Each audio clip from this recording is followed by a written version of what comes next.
fun message from our good friend Megs.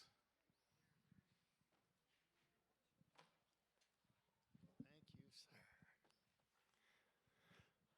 Okay, here in a little while, we're going to have Eric turn some music on, but not quite yet. For now, I'd like you to come up, and you see these little papers and these little pens, these little writing instruments. I'd like you to come up, each of you, and grab them. And while I'm speaking, I'd like you to maybe jot some little notes, not because we care so much what I think, but because there's something in here for you that I'm going to want here in a little while for you to get rid of. So, everybody stand up in a nice little line. It's okay. Come.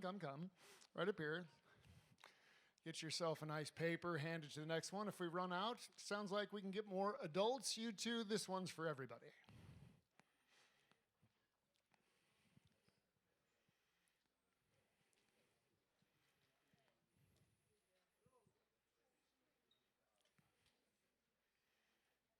Excellent.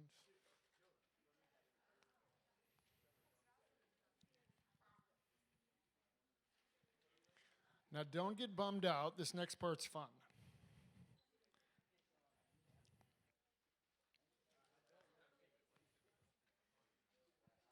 Okay, is everybody, you guys got some? You good? You getting there? A few more.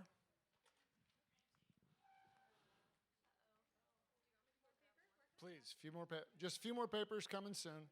There's a few more over here, maybe? No? Okay, we got a few more. All right, they're coming and they'll come up through the back.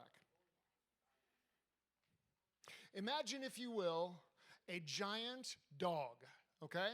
Biggest dog you can imagine. Imagine it's like, this is the kind of dog that you can literally saddle up and ride to the fair. And then imagine, if you will, this dog takes an enormous, what's the appropriate church word when a dog goes, we'll just poop. He takes a giant dookie right here, okay? And it's massive. It's not a small dookie. It's a massive dookie because it's a massive dog, right? And then I am the man, and I'm coming outside, and I'm stepping right into the giant pile of dookie where these girls are stepping. But that's okay. Well, they're moved back just a hair, and I go, I'm the man in the story who steps off the porch into the pile of dog poop, and he says, look what I've become. The first time I heard that story, it was a kid no older than my eldest daughter, and we were in a prayer room, and he said, I've been feeling this since I sat down tonight. And there were only 6 or 7 of us in the room, all of us leaders, and this is one of the leaders' children. And he said, and the picture I had is someone is feeling like the man who stepped off the porch into the pile of dog, and I won't say the word he used, and said, look what I become. And I felt it, and the man was me. My friend Pastor Ben, and Jack has been kind enough to share with me that when I say something like Pastor Ben, you don't know who I mean. Pastor Ben is our marriage and family counseling pastor in West Des Moines. He's one of my best friends. He comes on Thursdays to our Bible study. And I asked him about shame one time, and I found this in my text messages. He said, shame changes the facts of the story that you tell yourself about your life and your story. When you are deep in your shame and the depression that it brings, you are not a trustworthy interpreter of your story. My sister's been a counselor for 30 years, and I was talking to her over the weekend, and she said, do you know what encouragement isn't? And I said, I think so, but go ahead, you're going somewhere with this. And she said, encouragement is not looking at someone and telling them what you think that they should do and figuring out a way to get them to do it. That's not encouragement, that's manipulation. That's having an agenda for someone.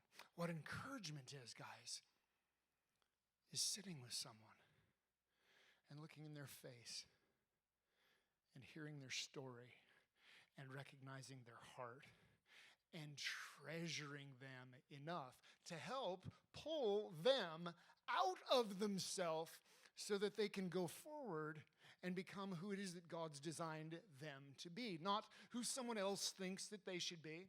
Pastor Murph preached about that last week here. He was talking about codependency, and I've heard codependency described this way. I'm only okay if I think that you think that I'm okay, or I work harder on your life than you do, and it's this thing that does this all the time, and it's related to shame. Anybody ever felt shame? Like, I'm looking over my shoulder because somebody's going to find out I did something I should not have did. Like, I was maybe 11, 12 years old, and I'm at Merle Hay Mall, and I'm walking through there, and of course, I'm showing off in front of my friends, and they had those little kiosks back in the day where you'd hand your little money over, and they'd give you the key, and you'd get a copy for your house, and everything was fantastic. And I just reached behind the counter, and I put one of these little blue keys in my pocket, and I just walked on down the hall. And then I went home that afternoon. I was sitting there. My mom's like, "Oh, what's this?" I'm like, "It's a blue key that opens nothing and has absolutely no skill or ability at all." And she goes, "Well, where did you get that?" And I go, "Well, and then, well, she knew my expression had changed. She goes, "Where'd you get it?" I said, "Well, at the kiosk. It had key in it." And she said, "Well, did you steal it?" Like, that seems like an aggressive word for a 5-cent trinket, doesn't it? And she gave me this dissertation on stealing. And she goes, when a proprietor has an item and you take it, that's one less item that they can sell to feed their families. Now, the good news for me is my mother was a pretty smart lady, and she knew that I was pretty susceptible to her instruction, which was, we're going to take it back. And you're going to apologize. Oh, no, we are not going to do that. You might be doing that as the parent in this situation, but I'm out. And she said, "No, that's what we're doing." And the next day, I didn't sleep well that night. Now, guys, this is a maybe 10-cent key in the 1970s or early 1980s. This was last century. And the pit of my stomach and the overwhelm and the heaviness and the what will they think. And this is what happened. I remember right where it was, walking up the ramp, and the kiosk where today there's like a cell phone thing there. And I walked up, and there's this little gal, probably one of your ages, working there part-time. And I walked up, and I said, "I took this last, and it's here. And is there?" She's like, "Thanks." That was a pretty big story. I was so devastatedly terrified of what's going to happen to me if I confess. Confession's this interesting word. It means to agree with God.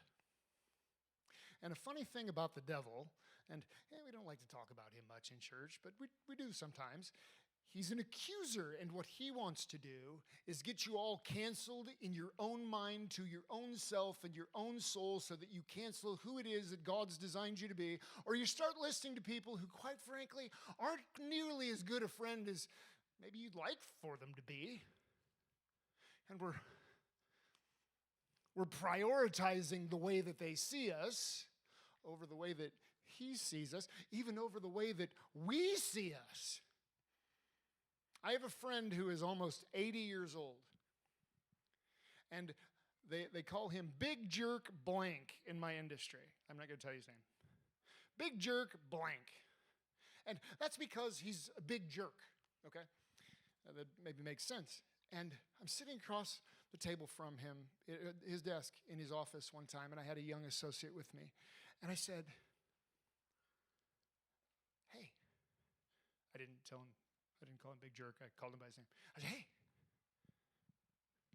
tell me about your dad." And he looked at me kind of funny, and he goes, he looked at me when I was a kid all the time. He'd say this, all the time. He'd go, "You're not going to amount to anything." You could feel it sitting across the room from him, and he's almost 80 years old. You could feel the shame coming off of this guy. And I go, Well, I don't know much, but at least by financial metrics, with the millions of dollars that you have and give away, it seems to me that at least in terms of generosity, he was wrong. He looked at me and he goes, yeah, I've been trying to prove that for a while. Huh. The reason we got these little papers, these little pages. You ever step into a ant hill? Ants start to crawl on you? Get off, right? This last summer, I was sitting on the porch outside, and I was sitting on the little cushions, and somehow, not everybody knows this about me, but I have a terrible fear of mice. And a little mouse popped up between my leg and ran down. It popped up between my legs from the cushion and ran down my leg. And I screamed like a little girl, and you could have heard me in Guthrie Center. And it was quite embarrassing. And I tell you that story to say I'm still scared of mice. This happened day before yesterday in the basement with a box, and it was worse, and I'm looking into it. But if we're not careful, we give permission to these little words like, I'm a scaredy cat, I'm a coward, I'm never going to amount to anything. There's something wrong with me. There's something wrong with me. What is wrong with me? There's a party I'm not invited to. I see it on social media all the time, and there's something desperately wrong with me. And we start to play that record, and if you're not careful, that'll get a groove in there, and you'll start to believe that. There's this passage in 1 John, the greatest weapon on the planet to take out shame is a combination of the Word of God and the Holy Spirit and you. And 1 John 3:20 says, even if my heart condemns me, he is greater than my heart. Like, I don't care what you've done. That's just me. Imagine how Jesus feels having actually died to cleanse us from all unrighteousness. Imagine if you could just scribble down in the next few minutes those things that have been eating at you, those things that you'd really just rather agree with God about. I can go on if it would help you about the missteps that I've taken in my life, the places where I know he's forgiven me. I can stand up here and tell you those stories, right? Like, one of the things that happened to me last year started when I was a little boy. I was maybe 7, 8 years old. I was chasing my sister down the stairs. And she took a left, and I didn't, and I ran and I popped this tooth out. I was just a little kid, but it was a permanent tooth. And it changed my smile forever. And I was so embarrassed. I'm like, I don't want to. A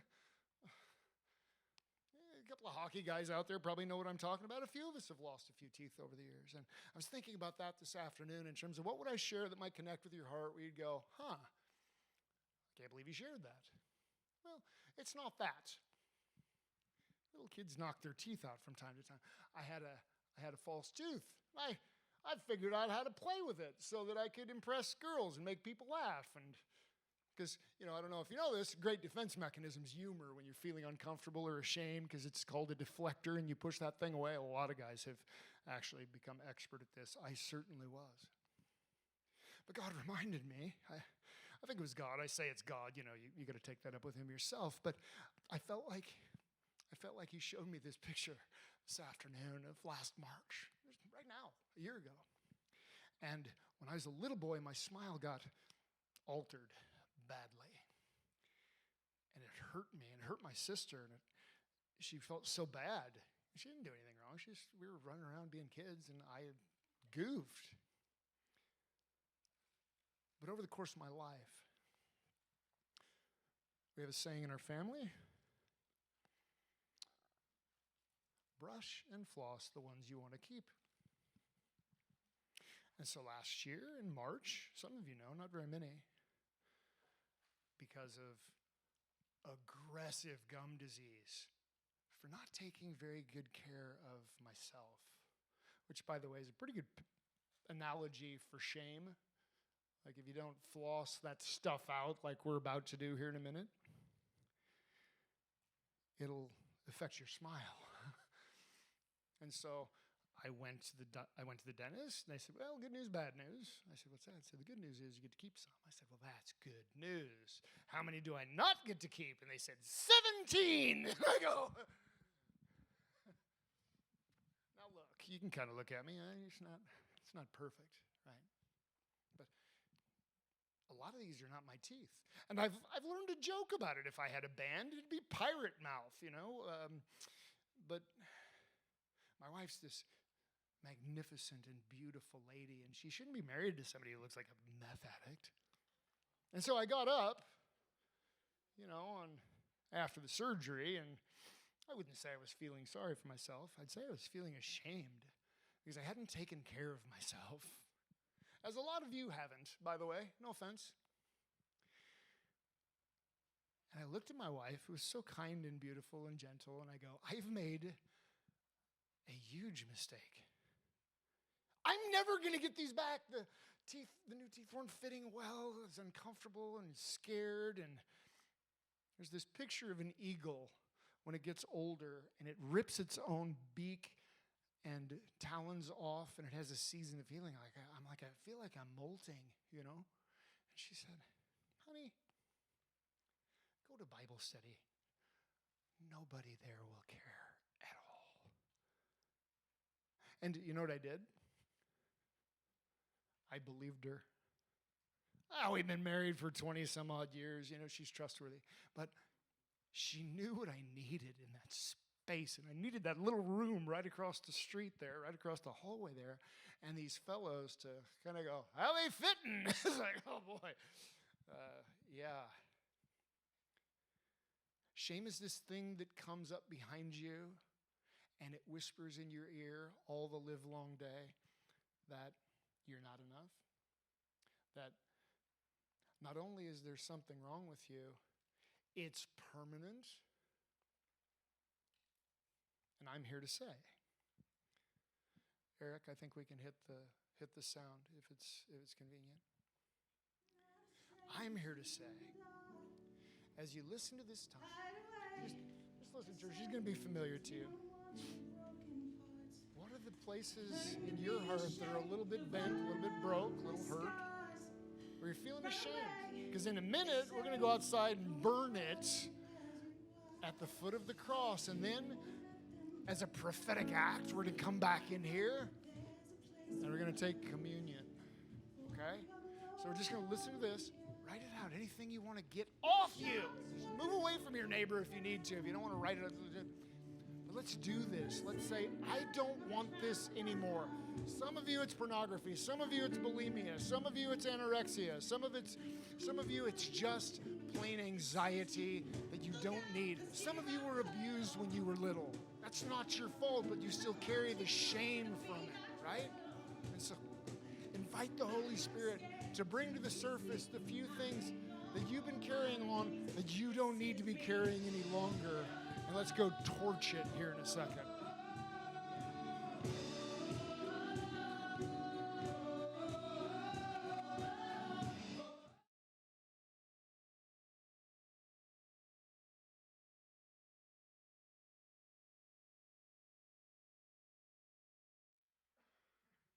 The Gordian knot is a legendary knot that was so complex and tightly entangled it was impossible to untie. According to Greek legend, the knot was tied by Gordius, the father of King Midas. An oracle had declared that whoever could untie the knot would become the ruler of Asia. When Alexander the Great arrived in Gordium in 333 BC, he was challenged to untie the knot. After struggling in vain, he drew his sword and cut through it.